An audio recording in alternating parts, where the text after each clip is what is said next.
Hello and welcome to Business Today. I'm Siddharth Zarabi and I'm here at the India Today Group studio at the World Government Summit. And joining me now, another guest, David Bach, the President of IMD, one of the most well-known business schools in the world. David, thank you very much for making the time to speak with us. And I'm going to come straight to the question because, this is a gathering of government leaders from almost 4 countries. You have businessmen, you have academics like you, and of course CEOs. And that one big question, because we as a group and Business Today produce what is India's oldest and among the most credible business school surveys annually. What is the future of an MBA in the age of AI, David? Well, look, I think the MBA remains incredibly important. It is the most global degree, the most recognized degree, in many ways the most prestigious degree, but it has remained that because it has constantly reinvented itself. One of the things that I love about management education is we don't sit still, we innovate, we're close to practice, we check in with business leaders, we update our curriculum, and so the MBA is evolving. It's very different now than it was 10 or 20 years ago, and I'm sure it's going to be different 10 years from now, but that's how we make sure that it remains relevant. In one sentence, what is a modern MBA? How would you describe it? Look, what I think an MBA does is it helps you solve problems, but then, and this is important, equips you with the tools that you need to implement solutions in organizations, right? So you need the analytical skills to solve problems, and you need the people skills, the understanding of organizational dynamics to drive real change. There's a lot of change happening. The software sector seems to be getting disrupted by AI over the last few days while we were here. You've seen what has happened to the markets, especially for tech companies, software companies. And that question about will AI replace and to what extent the core principles of good management, what would you say to that? I think it has huge potential to augment management, to bolster productivity. It will make it much easier to solve complex problems, but we still need, the human who identifies what, we're trying to achieve in an organization, what some of the parameters are. So I really do think when it comes to management, it's a tool, incredibly powerful tool. There have been previous waves of tools. I'm not going to say it's exactly like a previous one, but, we used to teach finance and accounting in a world where there are no spreadsheets, and spreadsheets made that a lot easier, right?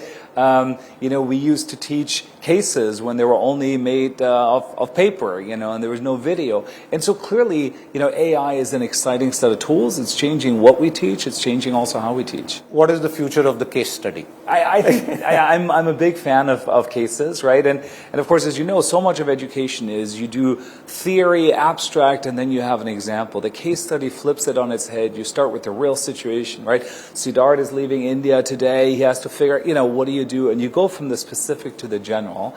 I think AI gives us an ability to create cases faster about things that happened just a couple of days ago. It enables us also to create simulations and role plays from a case study, right? I can put a case into a LLM and I can basically say, look, create a role play from this with 5 different roles, and it'll provide, those materials for me. So I think AI can actually bring cases to life in a really exciting way. Can AI teach us in the future? Yeah, it's an aid in teaching. What we're really excited about is that AI enables personalized interactive learning at scale. It's like you have your own little tutor. If you don't understand something, you want an illustration, it can do that. So we're deploying AI in our executive programs, for example. We have participants from all over the world, and we see that sometimes they'll ask in their native language, in Japanese or in Arabic, they'll ask a question about something that they saw in the program, or they ask for an example or an illustration, right? So right now, it's a very potent sort of teaching assistant, if you will, but I think in the future, increasingly, people will turn to AI to actually get a first approximation to a question that they're wrestling with. So a future management education classroom, will it have no teacher? Will it just have sort of individual streams and each student at his capability and understanding level interacting with some agent and figuring out the broad topic but in his own way? I think it's a combination of those things. I think you still have, a professor, a teacher roaming around, but you're absolutely right. The way I'm picturing it is, small tables, maybe in groups, an agent who's part of the group, solving a problem together, the faculty roaming around, facilitating, checking in with people. Learning is a social activity, and so I think doing it in groups continues to make sense. But absolutely, I think you'll see agents become, very potent sort of extensions of faculty in the classroom. You've trained, and your institution has trained literally hundreds and thousands of managers. So we discussed students and the classroom. Let's now look towards existing managers. Yeah. A manager of today, what skills, in your view, David, does he or she need to, one, adapt, not just survive, and build for the future? Yeah. Let me start with the most fundamental one, and this may seem obvious, but I don't think it is. I think the most important things that leaders and managers have to learn right now is to learn. To get into the habit of constantly learning. We used to have this model that, you do your undergraduate, maybe you do an MBA, and then effectively you were done. After that, you would read India Today and, a couple of other lesser publications to stay current, but that was it, right? And then people realize, well, maybe occasionally something new happens and you have to do a short course, and so you go back to a top business school for a program.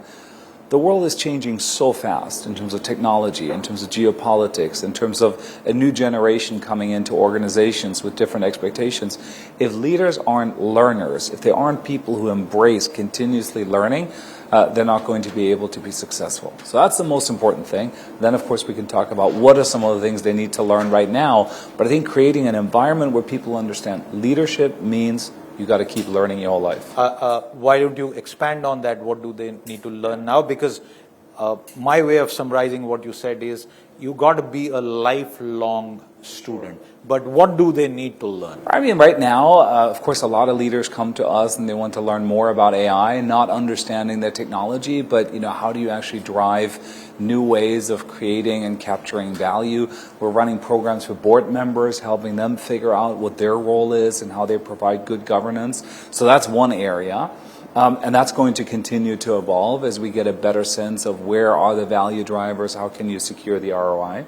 So the conversation about AI is very different now than it was 18 months ago or 2 years ago in our programs. But then there are others, right? You mentioned that we're meeting at the World Government Summit, and the world is very different now than it was a few years ago. The logic of globalization has changed. Security and reliability have become a lot more important than efficiency and scale. Most leaders today have not lived and worked in a world in which politics plays such a big role. They're not trained for this. It wasn't part of their MBA curriculum, so doing a lot of work with leaders on that as well. What is, and let's turn the attention to your institution, how is your institution, your curriculum, and your teachers responding to this very fast change? Yeah. So we're one of the most global business schools there is. Our headquarters is in Lausanne, but we have campuses in Singapore. We have an office in Shenzhen. We have a team in Cape Town. Our faculty, 57 amazing professors. One of them is Swiss-born. So it's an incredibly global institution. That's the first thing that sets us apart. The second one is much of what we do is executive education. So we work with leaders, we work with organizations on their current issues. And so that puts us in a position to actually adapt very quickly to these changing needs. We don't have academic departments, we don't have tenure. So we're quite agile and flexible in how we're responding with new programs, new pedagogies, new content that is needed by practicing managers right now. You spoke about your global presence, but what about India? Yeah, well, India is incredibly important. We have amazing alums in India. The single largest group of MBA students we have at IMD in Lausanne come from India. Many of them single largest group. They're terrific students. About 20% or so of our students are from India. 20%? Mm-hmm. Wow. Okay. In our program. Many of them from India, and others, Indians who we've recruited from some of the other major business hubs in Asia, here in the Middle East and Europe. They're terrific. And the ones we attract are the ones who have, already, very sharp analytical skills, and they appreciate the importance of leadership and organizational change. So India is very important. We work with leading enterprises in India. And, we're incredibly bullish on India, not just India's development, but India's place in the global economy. It's an incredibly fast-growing economy. I think a lot of European businesses are looking at India with a lot of excitement, not just in terms of new opportunities in terms of consumers as India develops, but what's happening around manufacturing, innovation. It's exciting, and we're glad to be a part of it. And I don't know how many of our viewers realize this. You're based in Switzerland. We already have a trade deal with the EFTA countries, Yes. as they're called, and now we have one with the European Union. So Yes. pretty much all of the ground is covered. Have you also looked at the trend of foreign universities looking at India to set up campuses? Yes, we have. We're certainly following that closely. I've had some conversations. Not making a big announcement here. I'm just telling you that we're, of course, paying attention to this. We're a very global institution. Why do these terrific Indian students come all the way to Switzerland? A country that is relatively small, half of the year is quite cold, but, is, of course, a super, vibrant, small economy. Well, they come in part because it's one of the most global places in the world. You have a very large number of global multinationals based there. You can set up a campus, but you can't transfer That's the ethos. thing. That's the thing. So what people are coming to us for is that global education, that global nature. And so as we think about our geographic footprint, we're always thinking about how do we make sure we deliver that global learning experience. And so we'll watch closely what some others are doing, and we're committed to finding new ways of broadening and deepening our impact in India and with India. And Indian institutions, including Yes. India's top-rated institution, the Indian Institute of Management at Ahmedabad, for example, Right has here. a campus here. Yeah. So that's changing. As we close this conversation, I want you to respond to two facts. The global Indian manager, Yeah. lots of them, Yes. and there are storied CEOs of very massive corporations, and then course. there is a middle rung who's still going up. Why is that? Is there something in your experience, since you have so many Indian students, is there something that works for an Indian student and an Indian manager in the global context, David? I think so. What I've been really inspired by during my recent visits to India is how Indian leaders are actually combining those, strong analytical skills that you often hear about that are emphasized in their high school curricula and so on. The STEM-based. The STEM base with a really deep understanding of human nature, of what motivates people. A lot of that rooted in Indian history, tradition, philosophy, spirituality. And so what I'm just so impressed by is how Indian leaders often combine sort of deep historical philosophical insights with the most recent current sort of technology trends. And I think that positions them very well for this fast-changing world. So are you saying that chaos breeds competence? Well, that's another thing, right? I mean, of course, when I say so many leaders have not dealt with this volatility, I'm very much talking about leaders in the West. A lot of Indian leaders, you're telling me that suddenly there's a supply chain disruption or there's a change in policy or there's uncertainty. That's my day to day, right? So and don't worry, the lights keep going out. Listen, and we just keep on going. And so I do think Indian leaders, I'm generalizing here, but they develop a resilience, right, and adaptability that I think serves them well in this current environment. My final question. A world in turmoil, the way global trade order, supply chains, the way business was done has also been impacted on account of what is happening. So for Indian students and for professionals, what's the most valuable edge a global MBA can provide right now? What can you tell our audience? I think, we talk about uncertainty, we talk about volatility. It's not about being able to predict what is going to happen next. We need leaders who can lead through those challenges with confidence. People in teams are looking to leaders to say, help me make sense of what is going on. Give me some guidance. And so I think MBA programs like ours that put a big emphasis on leadership development, on team dynamics, they're really equipping folks to mobilize their teams, mobilize their organizations, lead them through this upheaval, even when it's not exactly clear what is going to be on the other side? How do we not get paralyzed? How do we move forward with confidence? I think MBA still do that well, and ours, I think, does it particularly well.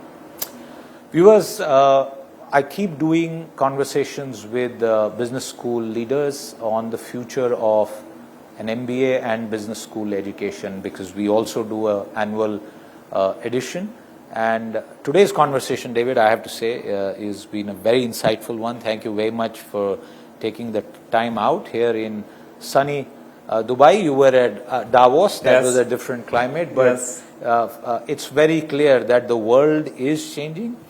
And in that change, preparing a professional for the future to run his business better, to be a better leader, the value of a business school education is not going away despite the age of AI. David, thank you very much. Thank you so much. With that, it's a wrap on this conversation. We'll be back with more. Until then, goodbye.